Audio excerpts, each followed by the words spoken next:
అబ్బబ్బబ్బబ్బా, కాళ్ళు ఒకటే లాగేస్తున్నాయి. అరే ముచ్చాలు, ముచ్చాలు అయ్యా రారా, కాస్త కాళ్ళు పిసుకరా. ఇక వచ్చేస్తున్నానండి అయ్యా. అయ్యగారి దృష్టిలో పడే మహదవకాశం.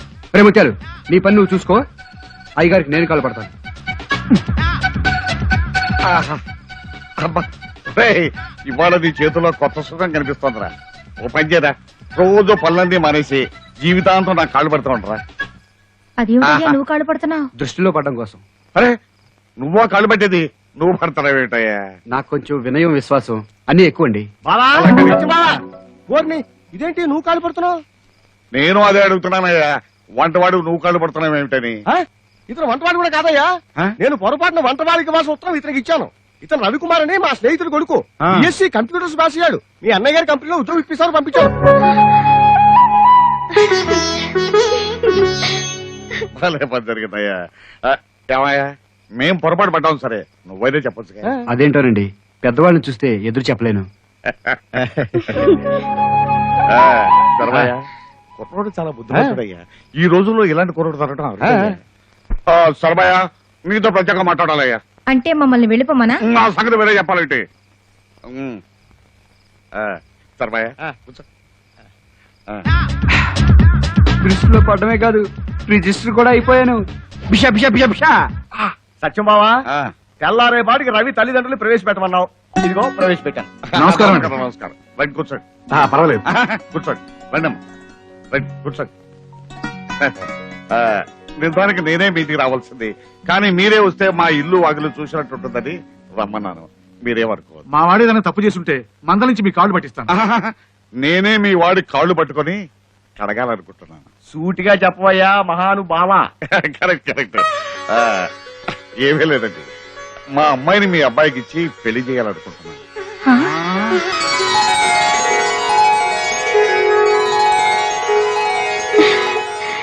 మావాడికా? మా వాడి గురించి మీకు పూర్తిగా తెలియదు. అమ్మా నాన్న ఎప్పుడొచ్చారు? ఈ వినయ విధేయతలే నాకు నచ్చాయి. మా అన్నయ్య మంచి యాక్టర్ అండి. అలాగా, చిన్నప్పుడు నేను కూడా ప్రహ్లాదుడు వేషం వేసావునయ్యా. కాకపోతే ఇప్పుడు హిరణ్యకశిపుడు పర్సనాలిటీ వచ్చింది. కురుక్షేత్రంలో పచ్చిపడి ముందు వాళ్ళని పిలిపించిన విషయం మాట్లాడారు. Correct correct. మీతో వియ్యమంతటం మా అదృష్టం, కానీ ఏమిటమ్మా సందేహం? నేను నెలజేతగాడిని, మీ తాహత్తో పోలిస్తే నాకు మనుషులు ముఖ్యం కానీ డబ్బు ముఖ్యం కాదండి. కానీ మా వాడికి మనసులో ముఖ్యమండి, నాకు ఇష్టమే. బాగుందయ్యా. ఇదిగో మీ వాడు ఒప్పుకున్నాడు, మీరే మాట్లాడద్దు. అమ్మాయి రాజీ. ఏ అమ్మా, అంత విన్నావు కదా, ఇక నీ అభిప్రాయం చెప్పమ్మా. మీ ఇష్టం నాన్న. నా చిట్టి తల్లి నా మాట ఎప్పుడూ కాదండి. వీళ్ళిద్దరు జాతకాలు చూపించి మంచి ముహూర్తం చూసి కబుర్ చేస్తాను.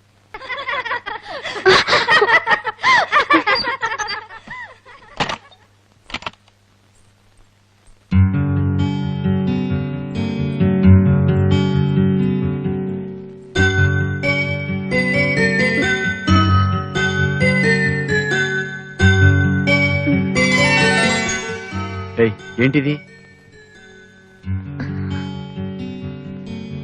మొగుడికి పిల్లని దండం పెట్టడం అంత పాత పద్ధతి అనుకుంటాం గాని ఆచరించాం. మన సాంప్రదాయాన్ని మనం ఆచరిస్తే అందులో ఉన్న గొప్పదనం ఏంటి తెలుస్తుంది, అవునా? ఇందాక నుంచి నేనే మాట్లాడుతున్నాను, నువ్వేమన్నా మాట్లాడొచ్చుగా.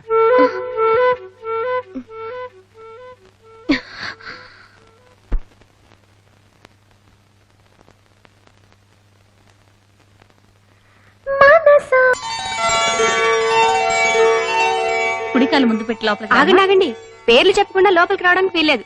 నేను నా భార్య రాజేశ్వరి వచ్చాం. వదినా నువ్వు చెప్పు. చెప్పమ్మా, అలా సిగ్గుపడతావే. నేను మా వంటవాడు నేను మా వారు వచ్చాం. అదేం కుదరదు, పేరు చెప్పాల్సిందే. చెప్పాలమ్మా. నేను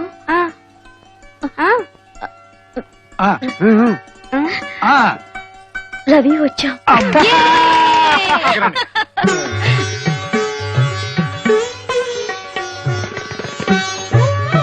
వదినా, ఈ నెక్లెస్ చాలా బాగుంది. బాగుంటే నువ్వే తీసుకో. బాగుందన్నాను కానీ కావాలన్నానా వదినా? నీ గొలుసు దానికి ఎందుకమ్మా, అది మీ ఇంటి కోడలు, దాని ఆస్తి నగలు అన్ని మీవే కదా వదిన గారు, తీసుకొనివ్వండి. అమ్మో, కంబైన్డ్ కాపురం కంటిన్యూ అయితే నాకు రాబోయే మామగారు ఆస్తి హార్ట్ కర్పూరమే.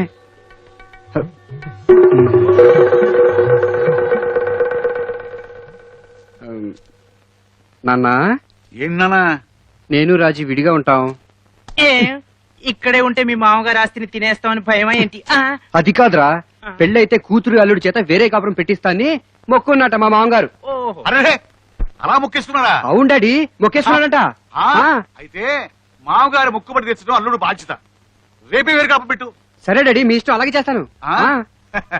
చూడైనా, అవసరం కోసం సంపాదించేది డబ్బు, అవసరాన్ని మించి సంపాదించేది జబ్బు.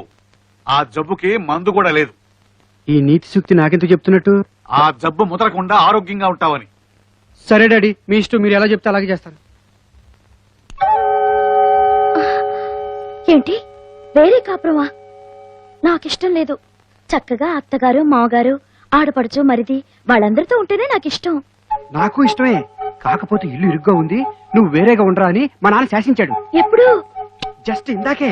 అదీ కాక కొడుక్కి పెళ్ళైతే వేరే కాపురం పెట్టిస్తాన్ని మొక్కున్నాట. అదే మొక్కండి. అలా ఎవరైనా మొక్కుకుంటారా?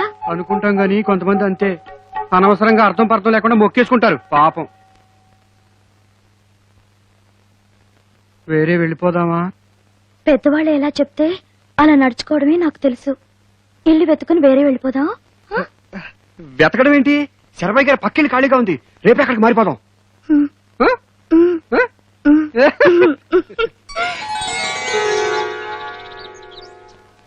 అమ్మాయి రాజీ, అరే, ఇక్కడే ఉన్నారా? కొత్త ఇల్లు కొత్త కాపురం ఎలా ఉందో చూసేద్దామని వచ్చావమ్మా. ఇదిగో అల్లుడు, 10 సార్లు నువ్వు నా కాళ్ళ మీద పడితే నేను మీ ఇంటికి రానయ్యా. ఇదిగో ఈ కబర్ నీకు. 25 లక్షల ఆస్తి రాసిచ్చాడేమో. ఏమిటయ్యా ఆలోచిస్తున్నావు? నువ్వు అమ్మాయి హనీమూన్ వెళ్ళటానికి విమానం టికెట్ తెచ్చాడు బావా. ఆ. ఇదిగో అమ్మాయి, ఈ 20,000 ఖర్చులు కూర్చుకో. తీసుకో, పర్లేదు. ఆ, ఏమిటి అలా చూస్తూ నిలబడ్డారు? ఈ పాటి మేఘాల మీద ఉండాలి. ఎరా శివాజీ, నీ వ్యాపారం ఎలా ఉందిరా? సాటి వ్యాపారస్తులు ఈర్షపడేలా ఉంది. అంటే బ్రహ్మాండంగా ఉందన్నమాట. ఇంకా డెవలప్ చేస్తాను. నా గురించి మీరేం worry కాకండి డాడీ. నేను నీ గురించి వర్రీ అవడం లేదురా, నీ తమ్ముడు ఆనందం గురించి వర్రీ అవుతున్నాను. మీ రూపులోకి ఎలా ఉన్నా మీ రాతలోకి ఎలా లేవురా. వాడిని పర్మనెంట్ గా హైదరాబాద్ మా ఇంటికి పంపించేద్దాం అనుకుంటున్నాను. అక్కడికి ఎందుకు డాడీ? వాళ్ళ పిచ్చి చేష్టలు చూసి వీడికి పిచ్చెక్కి ఓ దారిలోకి వస్తాడని. Hi dad. ఇదిగో. Hi brother. హైదరాబాద్ నుంచి ఎప్పుడు రాక? జస్ట్ ఇప్పుడే. ఒరే ఆనందం, నువ్వు కూడా హైదరాబాద్ ప్రయాణం కట్టు. ఆ, అన్నయ్యతో పాటు ఉంటానుకా? కాదు, నీకు హైదరాబాద్ లో రాజా రావు బహదూర్ మావయ్య ఉన్నాడు. నిన్ను వాళ్ళ ఇంటికి పంపించమని అన్నయ్య ద్వారా కబురు పెట్టాడు.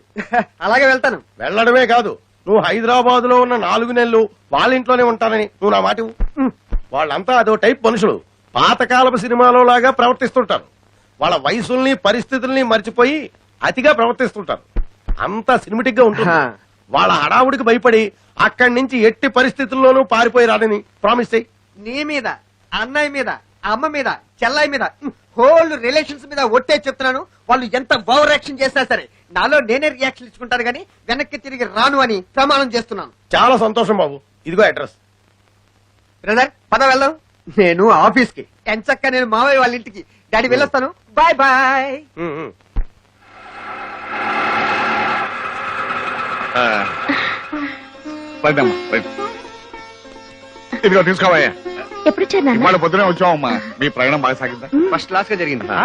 అంటే ఏమిటయ్యా, మా కోడల పిల్లలు విమానంలో కాకుండా ఫస్ట్ క్లాస్ తీసుకొచ్చావా? మామగారి పుణ్యవాణి ఎయిర్పోర్ట్ వరకు విమానంలో వచ్చినా అక్కడి నుంచి నా లెవెల్లో ఇదిగో దీంట్లో వచ్చాం.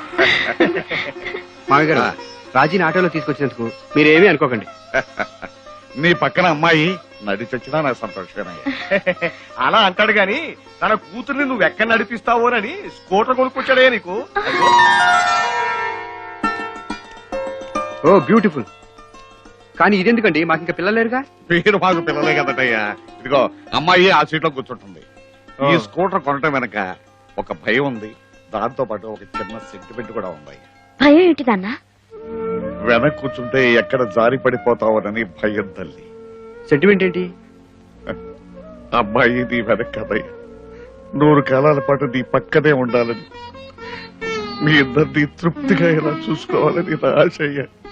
పిచ్చి బావా, నీ ఒళ్ళు ఎంత భారీగా ఉంటుందో మనసు అంతకన్నా భారీ సైజు. బాబు, అమ్మాయిని ఎక్కించుకుని మీ ఇద్దరు ఒక్క ట్రిప్ అలా వెళ్ళండి. ఇప్పుడు ఎందుకండి? ఎందుకో ఇప్పుడు మీకు అర్థం కాదయ్యా. రేపొద్దున మీకు ఒక ఆడపిల్ల కలిగి ఆ ఆడపిల్ల పెళ్ళైన తర్వాత అప్పుడు తెలుస్తుందయ్యా ఎందుకు. పెళ్ళి నాన్న అంతగా అడుగుతుంటే ఆలోచిస్తారేమిటండి? అనుకుంటాం కానీ కూర్చుని అనుకుందారా అండి? ఓ, వెళ్ళొస్తామా? టాటా. టాటా.